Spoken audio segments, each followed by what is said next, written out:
My research base is 397 kids. 1/3 could remember life in the womb.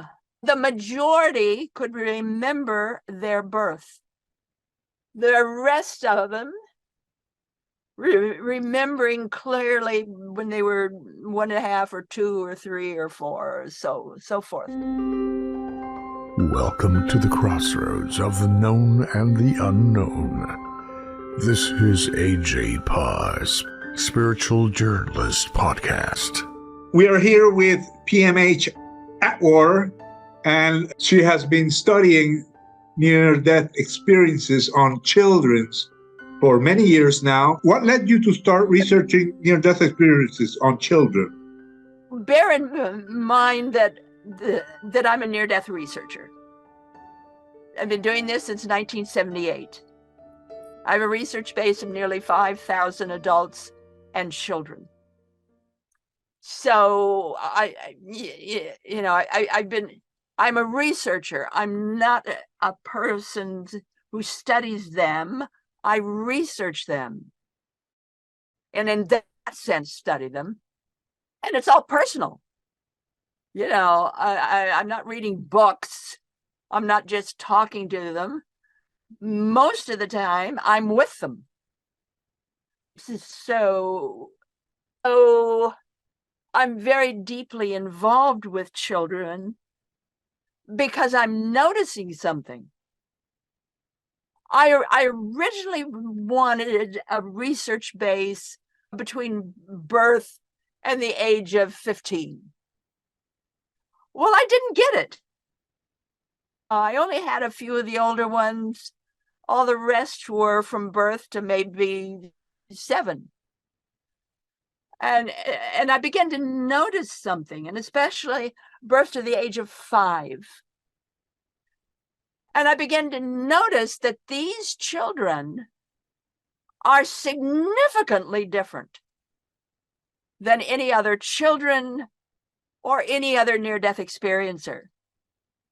And in fact, they don't even want to be around other near-death experiencers. They're significantly different. And I think we need to realize that these particular kids have no before. So when we're looking at older children, when we're looking at teens, when we're looking at adults, those all have a before. When we're talking about little ones, there is no before.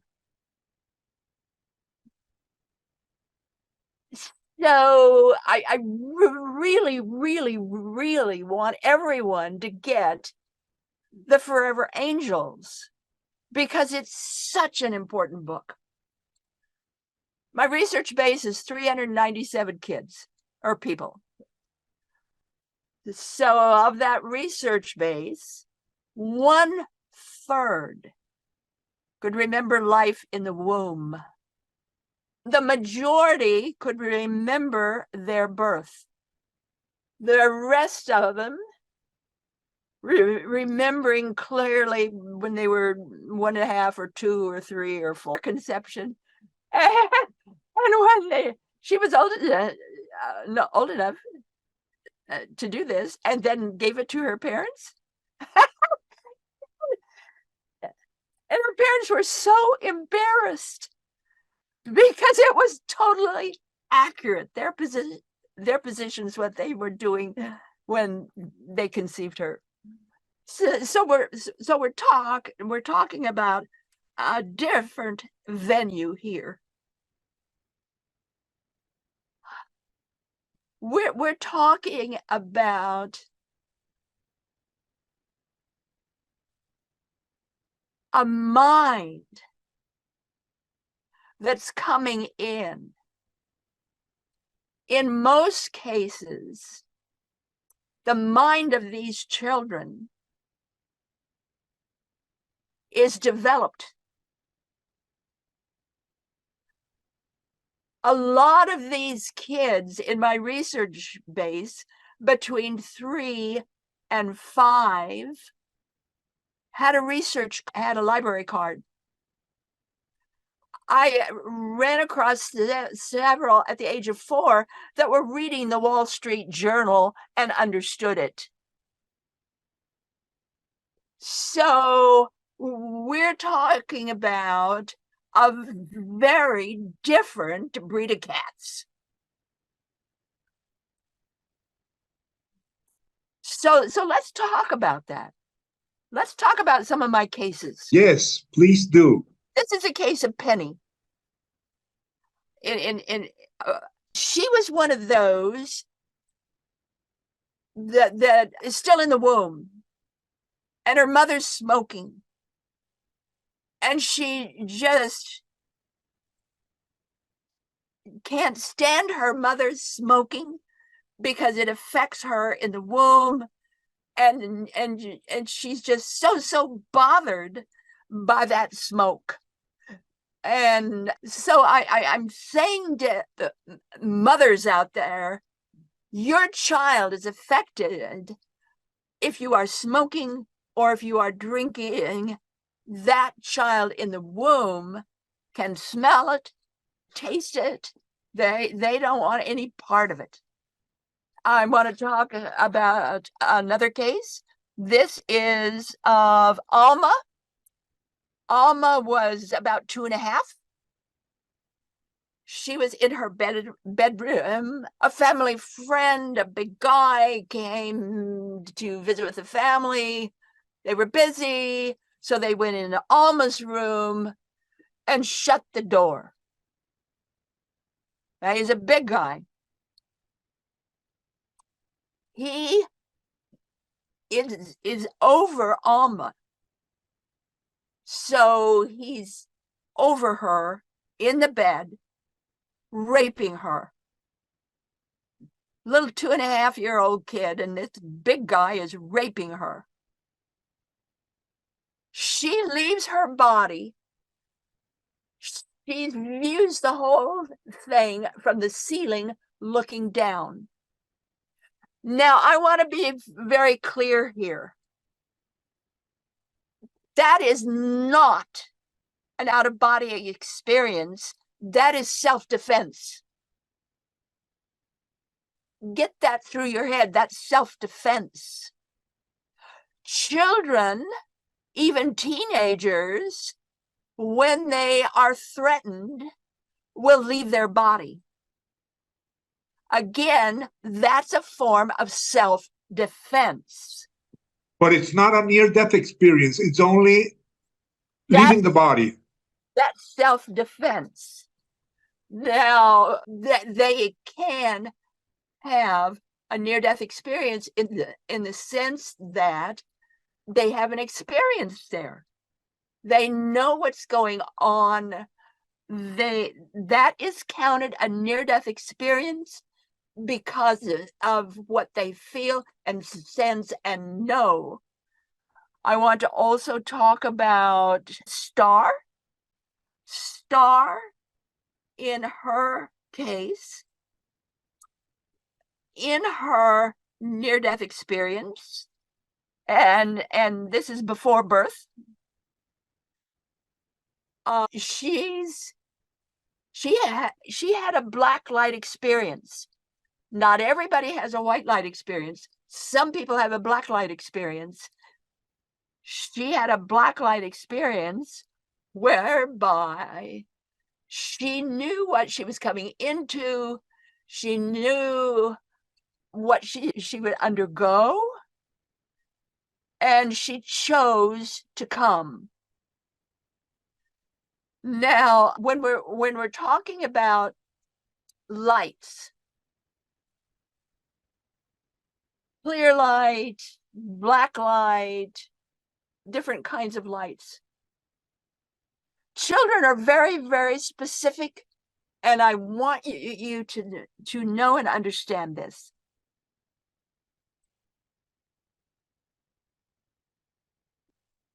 For a child,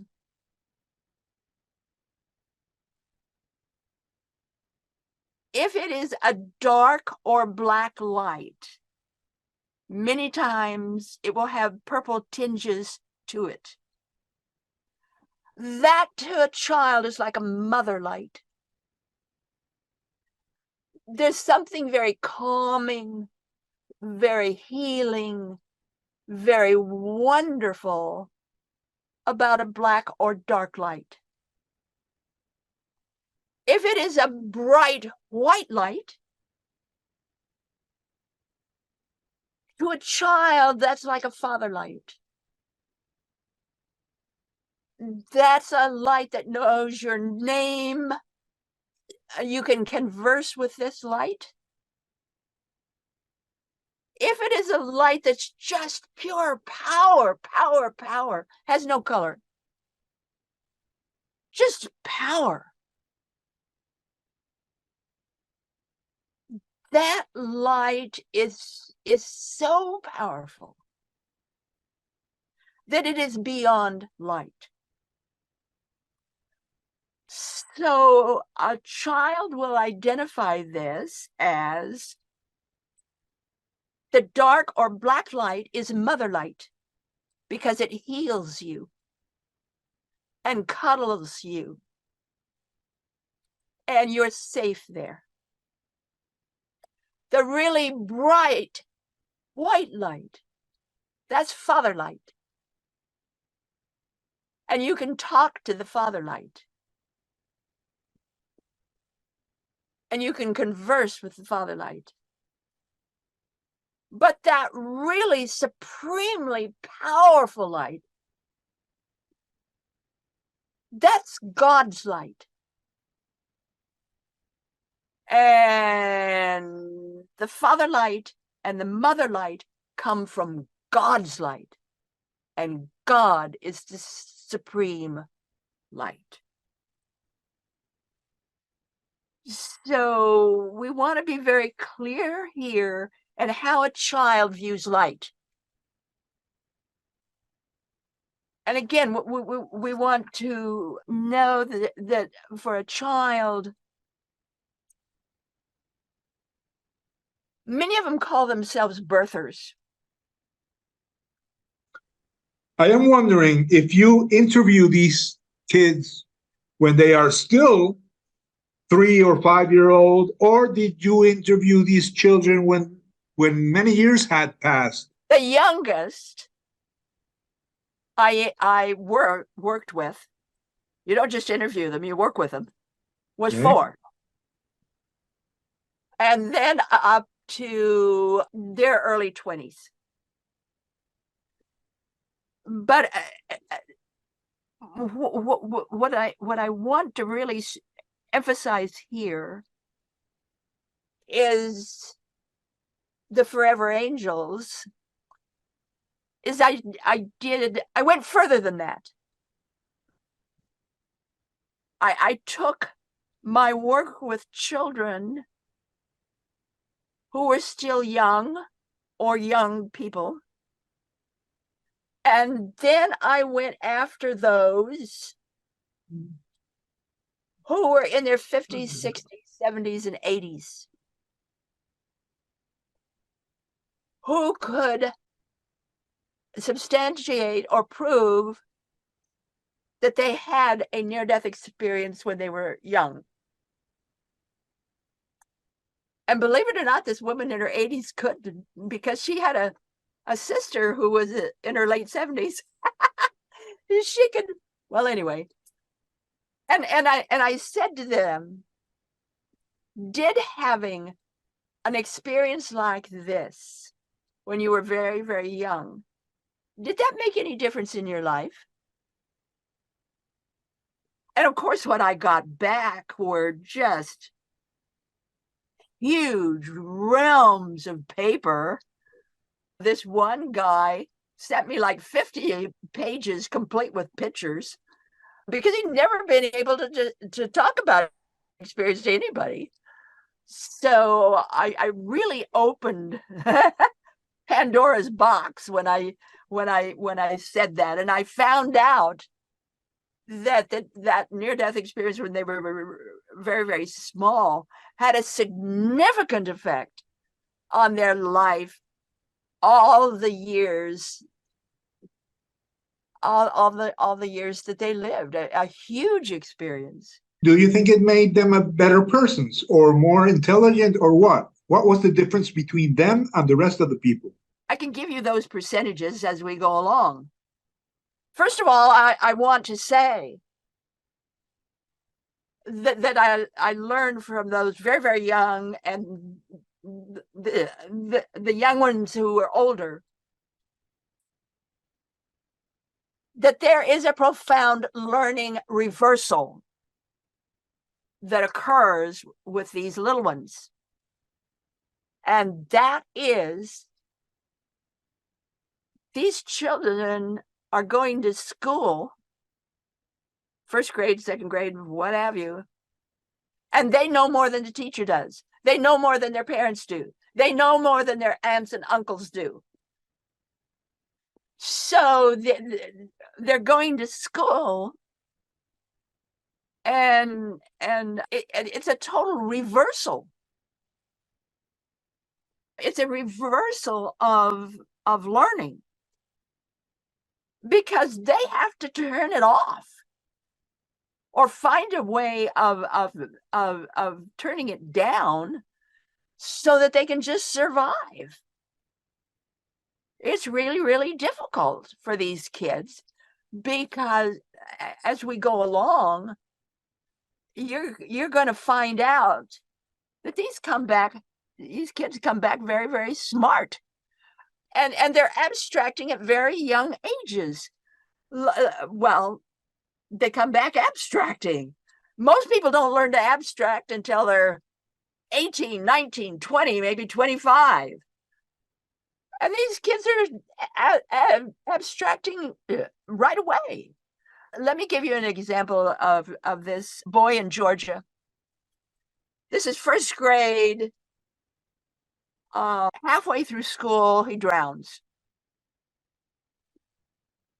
They saved him. When he was finally able to get back to school, he had a near-death experience. So he's changed now. Gets back into school. And he's trying to read. And it just blows him away what they're reading in the first grade.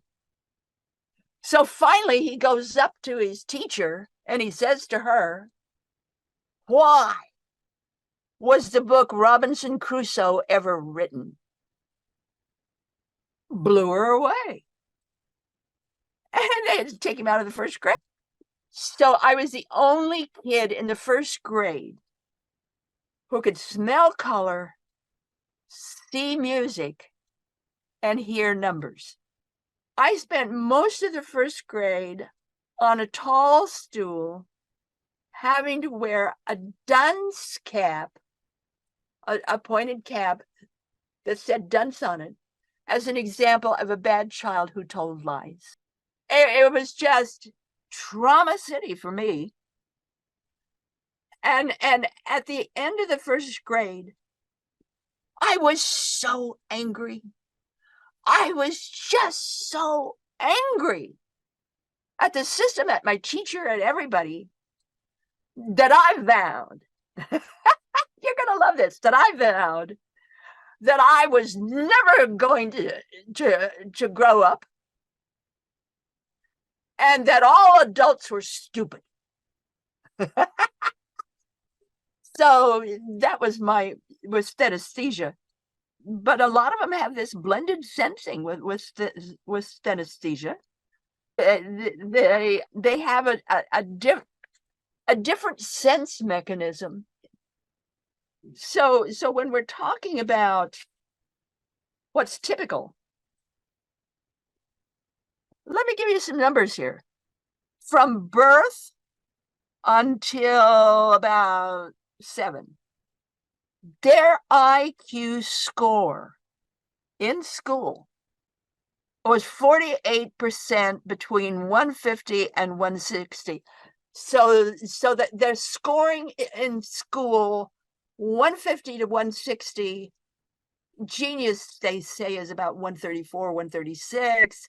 These are kids 150 to 160, 48% of them are scoring that in standard IQ tests. What's going to blow you away is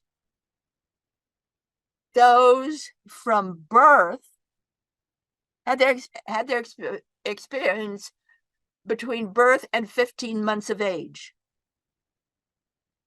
Okay, you're here with me? Their score. But That's amazing. I want to tell you things that are typical here. Did these kids, when they grew up, did they become like celebrities or Oh, scientists with inventions? Nothing. They were common people. nothing but trouble. Oh, Parents wouldn't accept him. Problems in school. wow. All kinds of problems. Some of them were able to handle it and go through school and even go through college and have great jobs. But let me give you an example of that. 74% were able to do something with that, remarkable in their lives. Many of them became millionaires. They were able to utilize this ability in a very good way. Conversely, same figure, 74% were suicide prone all their life. So we're looking at children, then teenagers, then young adults, then adults, who over the entire span of their life consistently were not able to understand why they went through what they went through and had serious problems with it. Again, get the book, The Forever Angels, because there's a section in there called PTSD. And many of them went through PTSD kinds of issues. That 74% were suicide prone all their life. However, they never went through it. They did not go through that kind of trauma. Oh, let's see. It's all about home, wanting to go back to where they came from. They knew where they came from. They wanted to go back. So it's all about home. Guilt for wanting to go back, betrayal for getting kicked out. They want to stay here. They want to get a job done or jobs done. But how do you do it? Yeah, for them, it became an issue. Many were in poverty. So not all of them, had a really great, wonderful life. Many of them wound up in poverty because they couldn't figure out how to handle this. So that's why I have that chapter on PTSD versus the NDE. What we need to keep in mind is it's all about home. So if we can understand that, we can help them. They can help themselves. They can then understand why they are the way they are, and that it's okay. I want to mention here one particular case. This is Judy. Great. Judy had 17 near-death experiences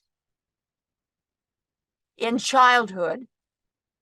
Her first was at 6 weeks, because the only reason her parents had her, they were Satanists, and they wanted a child to sacrifice at Satan's altar.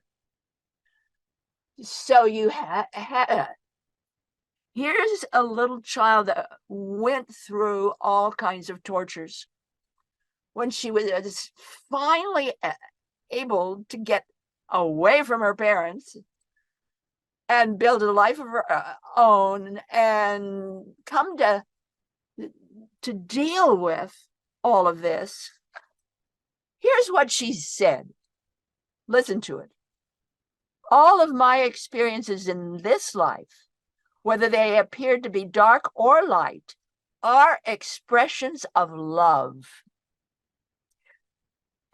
Experiences of searching for love. I came into this life with a purpose. This was not known to me until much later in my life, or I would not have been able to truly know the experiences as they were in the moment.